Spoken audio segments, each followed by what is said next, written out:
ஜப்பானின் புல்லட் ரயில் சேவையில் சிறிய தாமதம் ஏற்படுவது கூட மிகவும் அரிதானது. அதுவும் பாம்பு இருந்ததால் அதன் சேவையில் தாமதம் ஏற்பட்டதாக கூறப்படுவதை நம்ப முடிகிறதா? உள்நாட்டு நேரப்படி செவ்வாய்க்கிழமை மாலை நகோயா மற்றும் டோக்கியோ இடையே பயணித்த ரயிலில் அச்சம்பவம் நிகழ்ந்தது. ரயிலில் பதுங்கி இருந்த 40 சென்டிமீட்டர் அல்லது கிட்டத்தட்ட 16 இன்ச் பாம்பு குறித்து பயணி ஒருவர் எச்சரிக்கை விடுத்துள்ளார்.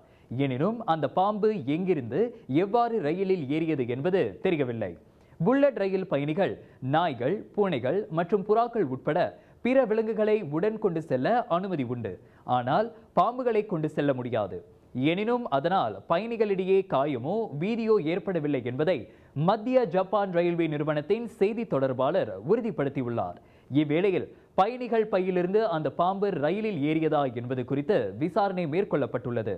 பாம்பு அடையாளம் காணப்பட்ட ரயில் முதலில் ஒசாகாவிற்கு செல்ல திட்டமிடப்பட்டிருந்ததாக கூறப்படுகிறது.